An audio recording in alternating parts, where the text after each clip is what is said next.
২৭তম বিসিএসে নিয়োগ বঞ্চিত ১,১৩৭ জনকে নিয়োগ দেওয়ার নির্দেশ দিয়েছে আপিল বিভাগ। এ রায়ের মাধ্যমে ন্যায় বিচার প্রতিষ্ঠা পেল উল্লেখ করেন রিটকারী আইনজীবী সালাউদ্দিন দোলন। বলেছেন, রাজনৈতিক কারণে আর কাউকে যেন বঞ্চিত হতে না হয়। এর আগে বুধবার প্রধান বিচারপতি ডক্টর সৈয়দ রেফাত আহমেদের নেতৃত্বে ৫ বিচারপতির আপিল বেঞ্চ রায়ের জন্য এ দিন ধার্য করে। ১৭ বছরের আইনি লড়াই শেষে চাকরি ফেরত পেলেন ২৭তম বিসিএস-এর নিয়োগ বঞ্চিত ১,১৩৭ জন। তাই রায় হওয়ার সাথে সাথে আনন্দে চৌরা হাসি নিয়ে একে একে বের হলেন দেশের সর্বোচ্চ আদালত থেকে। রায় পেলাম, আলহামদুলিল্লাহ।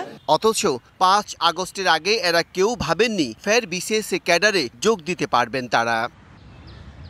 ২০০৭ সালে ২৭তম বিসিএস-এর প্রথম মৌখিক পরীক্ষায় উত্তীর্ণ হন বিভিন্ন ক্যাডারের এই প্রার্থীরা। এরপর 111-এ তাদের সেই নিয়োগ চূড়ান্ত না করে আইন বহির্ভূতভাবে তাদের দ্বিতীয় ভাইভাতে ডাকা হয়। শুরু হয় আইনি লড়াই।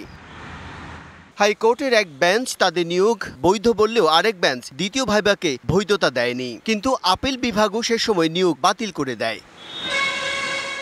কোটি মানুষের আস্থার ভালোবাসায় 11 বারের মতো দেশের 1 নম্বর রেফ্রিজারেটর ব্র্যান্ড ওয়ালটন। ৫ই আগস্ট গণ অভ্যুত্থানের পর আবারও রিভিউ করেন সর্বোচ্চ আদালতে।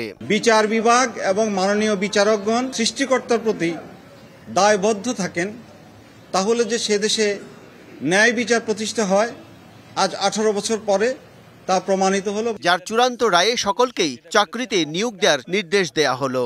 তাদের যে সমস্ত স্বপ্ন কখনো ভেঙেছে, কখনো গড়েছে, আমি মনে করি দীর্ঘদিন পর্যন্ত তারা আদালতের বারান্দায় যেভাবে ন্যায় বিচার প্রত্যাশা করেছে, আজকে রায়ের মাধ্যমে সেই ন্যায় বিচারটি প্রতিষ্ঠিত হলো। যারা নতুন করে চাকরি পাবে তারা যেন দেশ গঠনের কাজে আত্মনিয়োগ করে, ছাত্রদের প্রতি শ্রদ্ধা নিবেদন করে ন্যায় নিষ্ঠার সহিত নতুন বাংলাদেশ গঠনের ক্ষেত্রে তারা যেন আপ্রাণ ভূমিকা রাখে। এই নিয়োগের পর নিজেদের সন্তুষ্টির কথা জানালেন ভুক্তভোগীরা।